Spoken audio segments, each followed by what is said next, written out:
My wife's old friend, David, mentioned that his head was cold. Before I could even react, my wife Clara snatched the hat directly off my head and placed it on his. I felt a sharp, stinging pain on my scalp where my hair had been torn. She then turned back to me and casually handed me a $20 bill, telling me to go buy myself another one from a street stall. I just stood there, looking at the money. That $20 felt like the final buyout for our entire 5-year marriage. Clara posted a picture of the New Year's Eve dinner David had prepared for her social media feed. The caption read, "After all these years, David's cooking hasn't changed a bit. Tastes like home." This was unusual.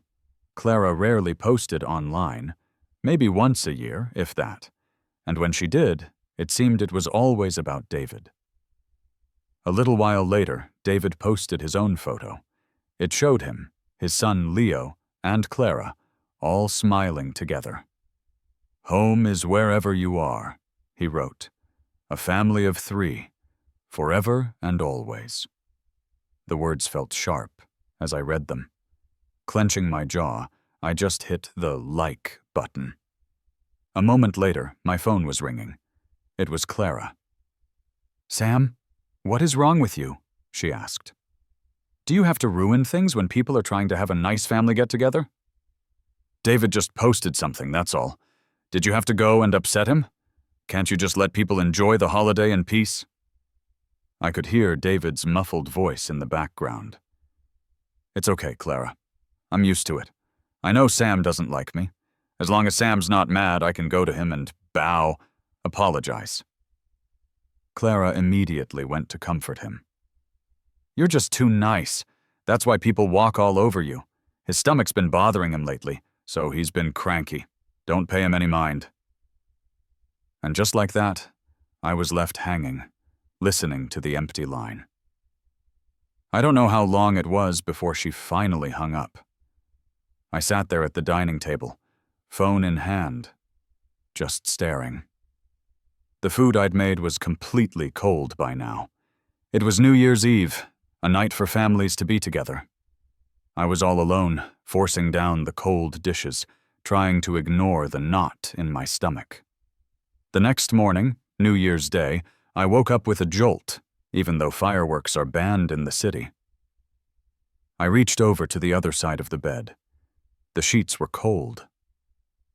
Clara hadn't come home last night. She had spent the night at David's. Even though I had braced myself for it, a dull ache throbbed in my chest. Ever since David and his son moved back to town, Clara had been coming home in the early hours of the morning, if she came home at all. It reminded me of the day we lost our baby. I called her over a dozen times. She didn't pick up once. My heart was breaking. By the time I found out a friend had taken her to the hospital, our last chance was gone. We were married for 5 years. We tried everything to have a child. I went with her to appointments, helped her with treatments, the shots, the medications. When we finally got our one big chance, I begged her to stay home with me. She promised. But one phone call from David, and she was scrambling for the door. I was on the verge of a breakdown, grabbing her hand and begging her not to go. "Clara, I feel so sick inside," I told her. But all she said was, "The doctor said you just need to manage your emotions. Nothing will happen." I pleaded with her again and again, but she started to get impatient. "Sam, you can't be so petty. David needs me. I have to go to him." She ripped her hand from my grasp, turned, and slammed the door behind her without a second glance. The baby was gone. I called her, but her phone went straight to voicemail. In that moment, I lost all hope. The sound of the front door closing snapped me out of my thoughts. Clara was back. "You haven't eaten yet, right? I brought you back some food." She opened a container. It was obviously the leftovers from her New Year's Eve dinner with David. My appetite vanished. Seeing that I wasn't moving, Clara's tone immediately soured. Sam, I didn't come home to look at your long face. I sighed. I'm just not hungry. Clara shoved a pair of chopsticks into my hand, trying to force me to eat their leftovers. If that's the case, then eat. Don't waste the kind gesture from me and David. He even carefully heated it up for you. When I still didn't touch the chopsticks, her elegant brows furrowed in displeasure. If you're going to be this childish, you can go to your parents' house by yourself the day after tomorrow. David's building a house back in his hometown, and I'm going to go see if he needs any help. Clara went into the study for a while. When she came out, she saw the food on the table was untouched. She immediately dragged me from the kitchen, where I was making noodles, and pulled me in front of the fridge. If you don't want to eat it, fine, but you could at least put David's food in the refrigerator. As she said it, she pulled open the fridge door and saw it was full of containers of the New Year's Eve dinner I had packed up. Some of the dishes hadn't even been touched.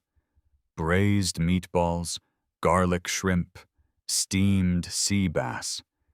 Every single one was her favorite. The anger on Clara's face vanished, and her voice softened. You made all this? I nodded. Yeah. Clara took the dishes I'd made out of the fridge. Well, since you already made them, it would be a waste not to eat them. I'll finish them over the next couple of days. She took the food into the kitchen to heat it up, putting the dishes from David into the fridge. I'll pack up David's food and take it to the office to eat. Hearing that, the knot in my chest that had just started to loosen tightened again. Watching Clara busy in the kitchen, I thought about the picture David had posted that morning.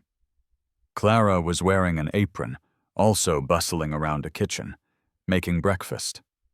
The caption read, "Another happy day." Just as Clara put the reheated food on the table, the doorbell rang. I opened the door to see David and his son, Leo. The moment Leo saw Clara, he ran and threw himself into her arms. "Mama Clara, you promised you'd take me to the Winter Festival today." David, acting as if I wasn't even there, put on a weak facade. "Clara, I couldn't stop him. He was crying and screaming for you, so I had to bring him over." Clara happily picked Leo up and pinched his cheek. "Of course Mama would never break a promise to you." Mama. A sharp, twisting pain shot through my heart. I thought of the child we had waited for so long, the child we lost. Clara never even offered me a single word of comfort, and now she was eagerly playing mom to David's son. But before I could say a word, David suddenly slumped over and bowed deeply to me. "Sam, I know you're still angry with me. If you're going to blame someone, blame me. The child is innocent." Clara immediately rushed to pull David up, glaring at me. "Sam, have you had enough? Who's that scowl for on New Year's Day? He's just a kid. Are you really going to pick a fight with a child?" Leo burst into tears, clinging tightly to Clara's neck. "Mama, I'm scared. I'll never ask to see you again, I promise. Boo-hoo." Clara quickly soothed him, then shot me a cold glance. "If you want to go to the festival, you can just follow behind us. It's not like we're forbidding you from coming." Seeing the three of them standing together, the man and woman comforting the child, they looked exactly like a family. In my own home, I was the outsider. I gave a bitter smile. "You guys go ahead." David put a hand on my shoulder. "Come on, Sam. The more the merrier." When I didn't respond, Clara's face hardened. "David is asking you to come. Why are you being so difficult?" At her words, David's eyes immediately reddened. He covered his mouth, tears welling up. "It's okay. I'll just take Leo home. We won't bother you." Clara panicked. Right in front of me, she expertly pulled David's head onto her shoulder to comfort him. "Don't say that, David. It's my duty to take care of you. I promised Sarah I would. Then her voice dropped as she spoke to me.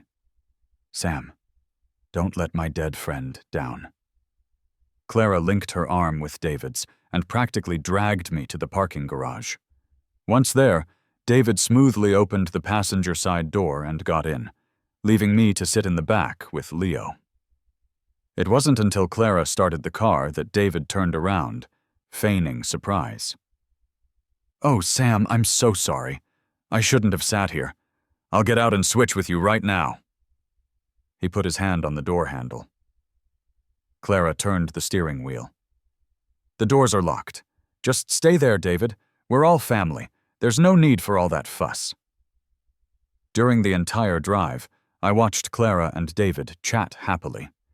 Even sitting in their seats, their bodies were leaned close together, looking intimate. The car was filled with the sound of David's hearty laughter, and every time, it was followed by Clara's bright, clear laugh. It was a knife to my heart. In 5 years of marriage, I had never once seen Clara smile at me like that. When we got to the winter festival, David started rubbing his hands together, complaining he was cold. Without a moment's hesitation, Clara took his hands, brought them to her lips, and blew on them. Warmer now? David shook his head, pretending to be shy. Much warmer. Clara's gaze fell on the fleece hat I was wearing. Sam, let David wear your hat. You're healthy. You'll be fine without it for a day. I instinctively reached up and touched my hat. I'd been susceptible to the cold ever since I got really sick last year. Clara had bought me this hat at the beginning of winter. Today was the first time I'd worn it. It hadn't even fully warmed my head before she was demanding I give it away. David's shoulders trembled, his face a mask of pitiful innocence. It's nothing, really. It's just an old problem I got from bringing Sarah food in the winter. As he said it, he let out a dramatic sneeze. Clara reached over and yanked the hat right off my head. She tore out a clump of my hair with it. I gasped in pain. Clara, what are you doing? You're pulling my hair! But she was completely unbothered. It's just a hat. Why are you acting like I'm trying to kill you? She shook the hat out, and my hair, which she'd just ripped from my scalp, fell to the ground. She ground it into the dirty snow with her heel until it was just part of the slush, indistinguishable. After putting the hat on David's head, Clara carefully adjusted it for him. Warmer now? A blush appeared on David's cheeks as he nodded. So warm. Thank you. A cold wind blew, and a dull ache started in my head.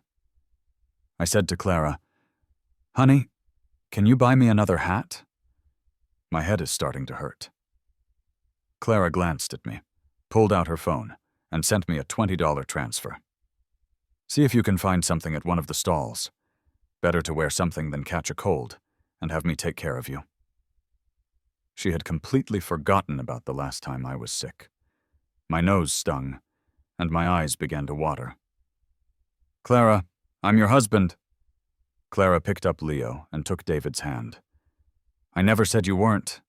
Are you really going to throw a tantrum on New Year's Day? How unlucky is that? Are we going to enjoy this festival or not? I tilted my head back, let out a hot breath, and forced the tears back. I walked past them and kept going. Behind me, I heard Clara comforting David. Don't mind him. He's always like this, so petty. The tears wouldn't stop. Hot drops rolled down my cheeks, but Clara didn't see. She was still laughing and playing around with David. David ran up beside me, turning to throw snowballs at Clara and Leo behind us, having the time of his life. Watch out! Clara screamed. Before I could react, I saw her shove me aside to catch David as he pretended to slip. I stumbled sideways into a fried food stand. The deep fryer tipped over. I hit the ground, and a wave of boiling oil washed over me. A searing, tearing pain shot through my neck. I screamed, writhing in agony on the ground. "Clara, help me! It hurts so much!" But Clara acted like I was a disease, grabbing Leo and scrambling away.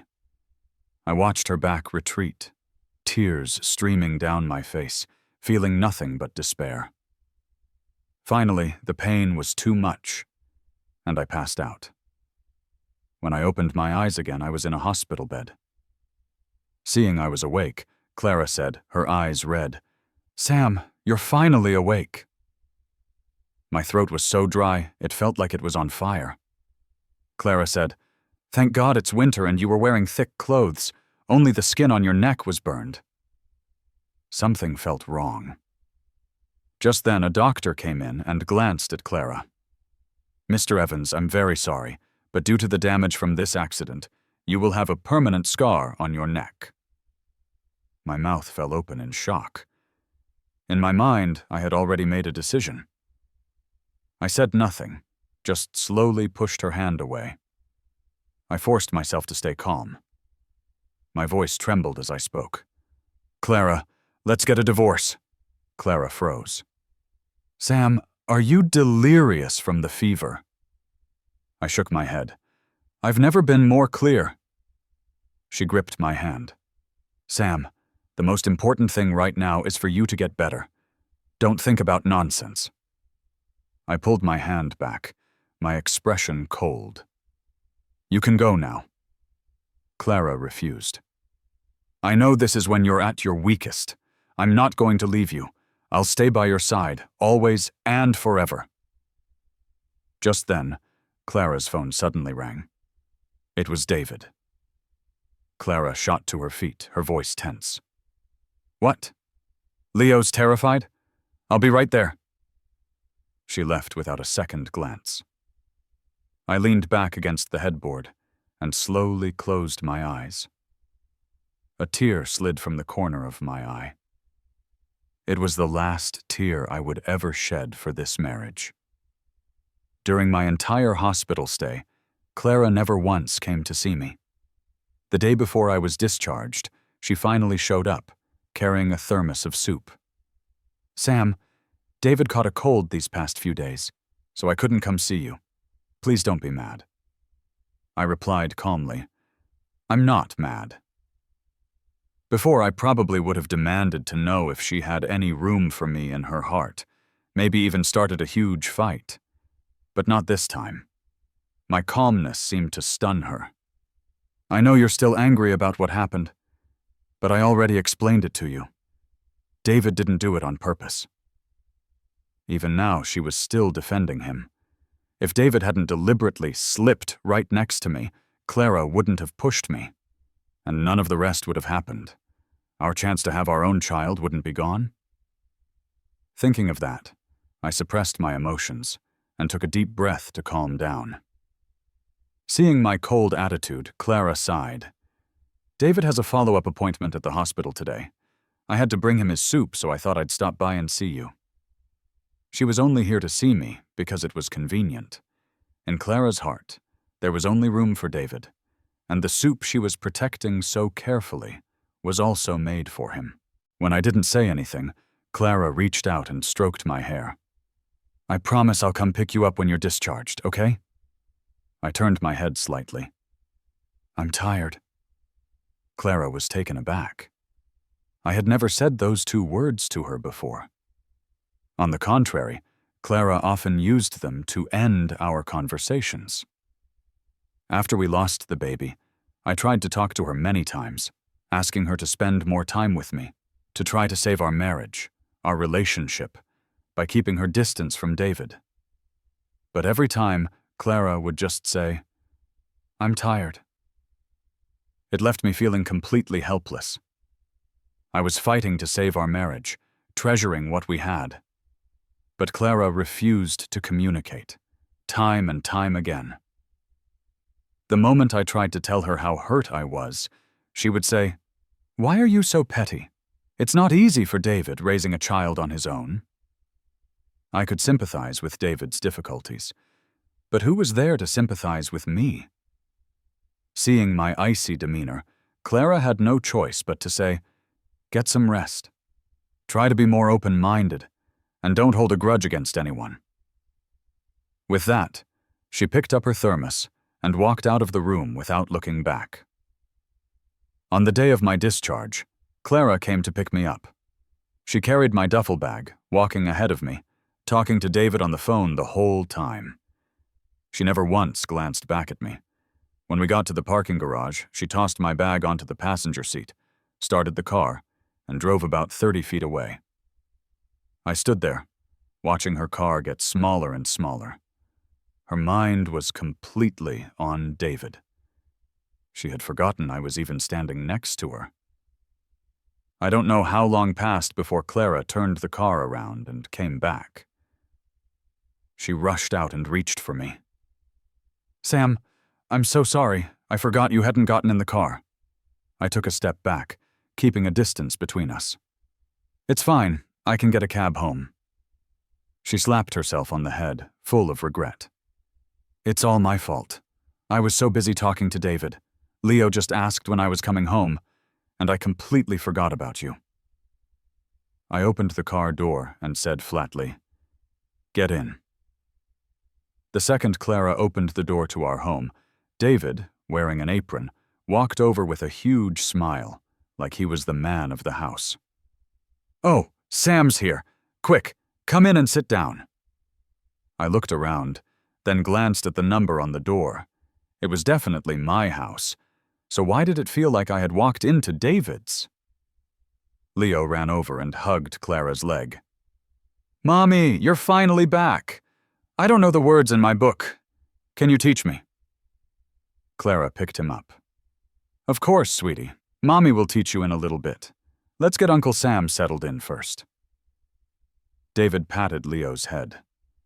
"Leo, you're a big boy now. You can't always be clinging to Mommy. We don't want outsiders to laugh." I let out a self-deprecating laugh. In this house, I was the outsider. David naturally took the duffel bag from Clara and casually dropped it on the floor in a corner. "Sorry, the place is a bit of a mess. I've been sick the last few days and haven't had a chance to clean up." Clara, noticing my expression, quickly explained. "While you were in the hospital, David and Leo both got sick. To make it easier to take care of them, I had them move in here." It wasn't a discussion. It was an announcement. Worse, it was done without asking. Before I could say anything, David spoke up. He grabbed my hand, his eyes red. "Sam, this is my fault. Don't blame Clara. She was just really worried about us. If you're going to be angry with me. Please don't let me hurt the bond between you two." As he spoke, he suddenly tried to kneel in front of me, but I grabbed him and held him up. "Sam, I'll kowtow to you and beg for forgiveness. Please don't be mad at Clara, okay? You can hit me, you can yell at me, I won't complain at all. But Leo is still so young, he couldn't finish his sentence before the tears started falling. He covered his mouth, the picture of blameless misery. Clara pulled him up. "What nonsense are you talking about? Who would dare kick you out? You and Leo will live here from now on. We have plenty of rooms. It's just a matter of setting 2 more places at the table." David's gaze shifted to me. "But Sam," Clara cut in. "He won't have a problem with it. I'm the one in charge of this house." David buried his head in Clara's chest, sobbing quietly. I didn't say a word. I just walked over to the corner, picked up my duffel bag, and headed for the master bedroom. That's when I realized the master bedroom had been completely transformed. Our wedding photo, which had been on the headboard, was gone. The picture of Clara and me on the nightstand was gone too. In its place was a photo of Clara with David and his son. I opened the closet. Of course, it was filled with David's clothes. All of my clothes were gone. Even my watch showed signs of having been worn by someone else. Clara shielded David behind her, as if afraid I was about to attack him. I spoke calmly. "Where did you move my clothes?" Clara looked at me, stunned, I put them in the guest room for you." My clothes and all my things had been moved into the smallest guest room, the one we normally used for storing junk. David said, "Sam, I'm so sorry. I didn't know this guest room was used for storage. I'll clean it up for you right away." Clara stopped him. "Sam, I was the one who let David have the master bedroom. He just recovered from a cold, and the master is quieter, and the bed is big enough for him and his son." That mattress. I had spent ages picking out that specific one. I remember how happy Clara and I were after we made the bed, holding hands and falling onto the soft mattress together.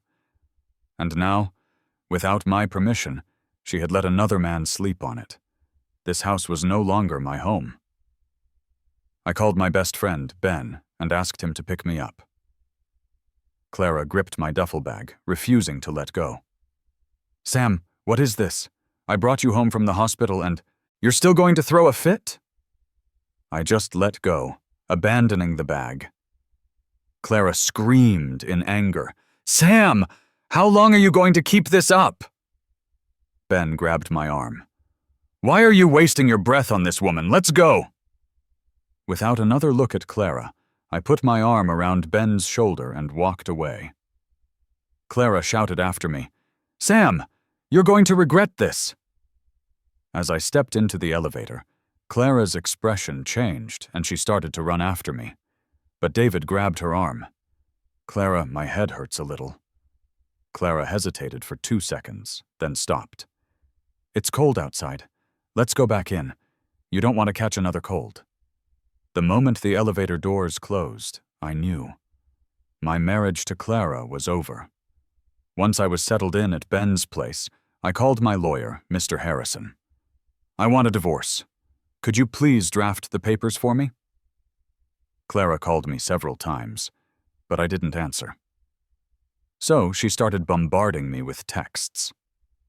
"Sam, I can forgive you for what happened today, but only if you come home. If you just come back, we can talk things out. We're both adults.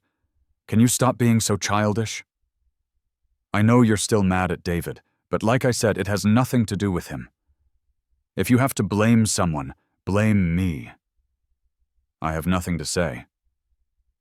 Even now, Clara had the same attitude. Whenever I used to complain, even slightly, that she was getting too close to David, she would say, "Think whatever you want. I have nothing to say." No communication, no discussion. That was her way. I didn't know when this cycle would ever end. I was completely disheartened. Now, leaving that cold, empty house felt like escaping a prison that had held me for 5 years. I felt a wave of relief. After that, I didn't see Clara for 2 weeks. For 2 weeks, she texted me, and I didn't reply. She called me, and I didn't answer. I wasn't holding a grudge. I simply had no desire to deal with her. After all, that's exactly how she used to treat me. She had a bouquet of flowers sent to me every day. A few months ago, I would have been so happy I wouldn't have been able to sleep. But now, seeing those flowers just felt cheap and tacky. After I had them sent back multiple times, Clara started to panic. She flooded my phone with texts. "Husband, it's all my fault. Please don't be mad at me anymore, okay? Honey, please come back. Every time I come home, I'm all alone. I've been making dinner and waiting for you, but I always end up eating leftovers. I already sent David and Leo home. Please come back." No one to leave a light on for her. No one to have dinner waiting when she got home. Clara was finally getting a taste of her own medicine. But what was that, really? The hurt she caused me was so much more than this. The texts from Clara were endless. I didn't have the patience to read them all. Finally, I couldn't take the harassment anymore and just blocked her number. And just like that, my world was quiet. That night, a heavy rain began to fall. Went to the window to close it, and I saw Clara getting out of her car. She didn't have an umbrella. The rain soaked her completely. "Honey, come home with me. I know I was wrong. Please just forgive me this one time. I swear I'll only ever treat you right from now on. Sam, I love you." Clara was a complete mess, drenched to the bone. But I felt nothing. I just gave her a detached glance and quietly closed the window, shutting out her cries. The rain fell harder. I sat on the sofa, reading a book. Clara didn't give up. "Honey, please come home with me. I really know I was wrong." Finally, she actually got on her knees. "Sam, come home. This family can't go on without you." As she spoke, her eyes reddened. She wailed her repentance there on the street below my window. Many of the neighbors came to their windows to watch the show. Nearly every light in the building across the street was on. Everyone was watching her. Everyone except me. I just kept reading my book. I knew how cold a winter rain could be. I had once stood in a winter downpour outside David's building, begging Clara to come home. But Clara had closed her window and ignored me. She left me to freeze in the wind and rain. I ended up getting sick, and she never took care of me for a single day. After midnight, after 4 hours of kneeling, Clara couldn't hold on any longer and collapsed into a puddle on the street. The building security had tried to get her to leave several times. In the end, they had to call 911 for her. Clara was sick. She made sure I heard it through the grapevine. I knew she wanted me to visit her in the hospital. I bought a bag of fruit and pushed open her hospital room door. Clara was alone. "David didn't come to take care of you?" I asked. The moment Clara heard my voice, her eyes went red. I didn't let him know I was in the hospital. I put the fruit on the nightstand. "I came here today because there's something important I need to talk to you about." Clara frowned, as if she knew what was coming. She quickly changed the subject. "Honey, I'd love some fruit. My mouth is so dry." When I didn't move, she quickly got out of bed. She took the fruit to be washed. Watching her bustle around, I said, "You know I like it peeled." Clara nodded eagerly. "I know. I'll peel it right away." She was so careful, glancing at my face from time to time. Just like I used to wait on her, she cut the fruit into small pieces and held it out to me. "Honey, have some fruit." In our 5 years of marriage, this was the first time she had ever done this. When she saw me eat the fruit, Clara took my hand. "Honey, I know your bark is worse than your bite. You couldn't possibly stand by and watch me be sick and alone. I swear from now on I will only be good to you. I'll keep my distance from David, too. I won't break your heart again." I gently pulled my hand away. I took the divorce papers out of my bag and placed them in front of her. "When you have a moment in the next few days, please sign these." Clara's eyes widened in disbelief. It took a long moment for her to process it. "Honey, I think we can talk about this." I spoke calmly. "There's nothing left to talk about." There was a time I wanted to talk, but she never gave me the chance. Now she wanted to talk, but she had used up all the love I had for her. Clara grabbed my hands. "What do you mean, nothing? We've been married for 5 years. Can you really just throw away all that time?" I nodded. "At this point, there's nothing I couldn't do. Leaving you is something I'm determined to do." Clara looked at me in terror, tears streaming down her face again. "No, you love me too much. You could never let me go." I shook my head again. "Clara, I don't love you anymore." She froze, her lips trembling. Her knees buckled, and she fell to the floor. "Honey, please don't leave me. I've realized my mistakes these past few weeks. I'll spend the rest of my life proving to you that you're the only one in my heart. As long as you don't leave me, as long as you don't divorce me, I'll do anything." I didn't help her up. I just looked down at her, towering over her. "Get up," Clara said resolutely. "No, I won't get up. If you don't forgive me, I'll kneel here forever." I sighed. The moment your heart chose David, our relationship was over. Clara grabbed my pant leg. Honey, you've misunderstood. Nothing ever happened between me and David. I laughed. None of that matters anymore. Clara broke down, screaming. How can it not matter? I never betrayed you. Why do you want to divorce me? I know you're still angry about what happened before, but since it already happened, I'll face it with you. We're still young. We can adopt a child later. Are you divorcing me just because we can't have children?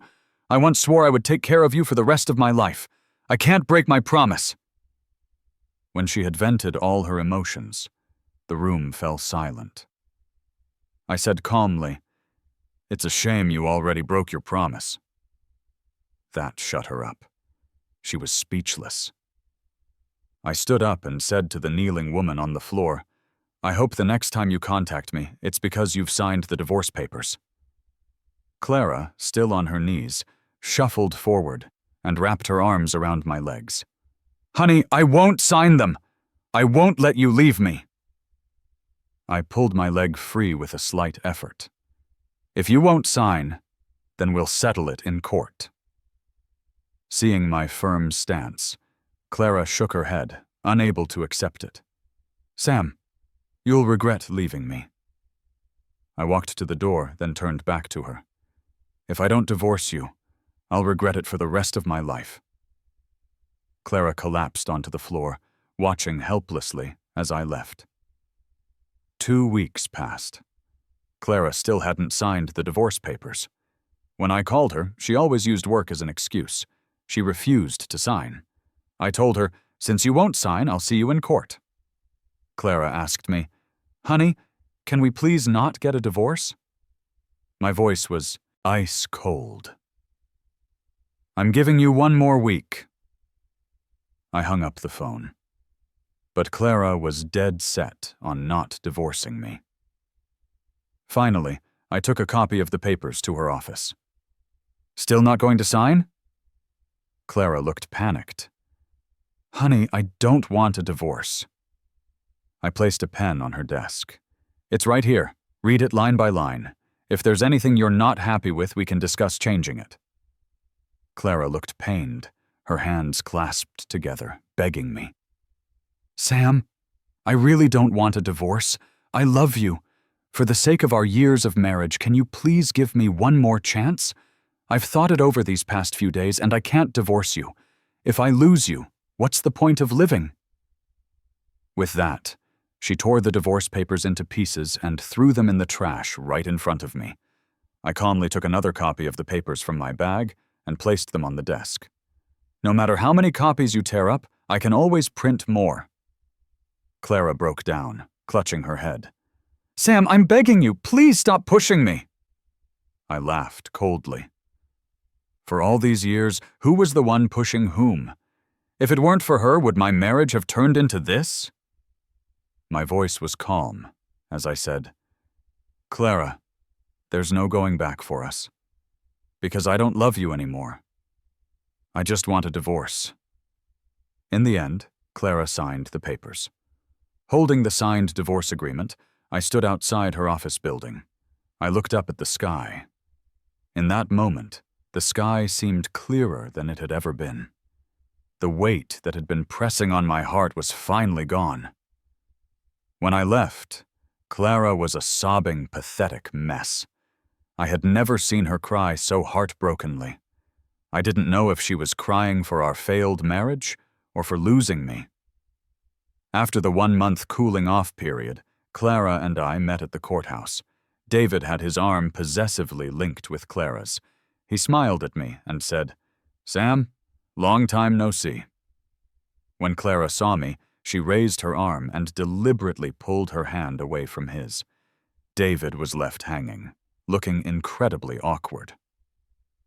Clara, still not giving up, asked me, "Sam, can we please not get a divorce?" I answered coldly, "No." Seeing my resolute attitude, David smirked. He urged Clara to go sign the papers and get the certificate. The clerk said, "You can sign right here." I picked up the pen and quickly signed my name. Clara was still hesitating. David nudged her. "Clara, Leo is waiting for you to go home. We have to go to Sarah's grave to pay our respects." Clara bit her lip and finally put the pen down. The smile on David's face instantly froze. Then I heard Clara say, "I love Sam. I don't want to divorce him." I looked at her calmly. "Clara, I don't love you. And don't make me lose respect for you too." In the end, Clara signed. The moment I had the divorce certificate in my hand, I let out a long breath. It took me just 2 months to end a 5-year marriage. I no longer had to worry about who Clara was spending the night with, or who she was celebrating the holidays with. After getting the certificate, I didn't say another word to her. I walked straight for the main entrance. David put a hand to his forehead. "Oh, Clara, I feel so dizzy." This time Clara didn't pay any attention to him. Instead, she ran after me. Even when David grabbed her clothes to stop her, she decisively shook his hand off. She ran up to me. "Sam, can we still see each other in the future?" I shook my head. "I don't think there's any need for us to see each other again. Let's just go our separate ways." Clara blocked my path, pleading. "Sam, don't be like this. I agreed to all your terms in the divorce papers. I gave you the house and the car. I just wanted you to remember the good things I did for you, to let me see you more." I looked up at her. "Clara, I can do without those things. You gave them to me. I didn't ask for them." I had never asked her for anything. Everything I did for her, I did willingly. But in her eyes, it was all just something she was entitled to. She took my kindness, my love, for granted, and never knew how to cherish it. Clara's voice choked as she asked, "Can I call you?" Right in front of her, I blocked all of her contact information. "Clara, from now on, we go our separate ways. That's it." I turned and walked away without a second glance, leaving Clara standing there, lost and heartbroken. 1 year later, I had found someone new. My fiancée, Emily, and I were walking hand in hand down the street when we saw Clara and David having a heated argument. David sat down on the ground, hysterical. "I should have known better than to get with used goods like you. Look at the life we're living now. You won't even buy me a designer watch. There was a reason Sam divorced you." Hearing this, Clara exploded. "It's all because of you. If it wasn't for you, Sam and I would never have divorced." Leo bit Clara's hand. Clara, in pain, shoved Leo to the ground. Cody started crying and screaming. "You're nothing like my real mommy. You don't deserve to be my mom. You're a bad person." David hugged Leo, wailing.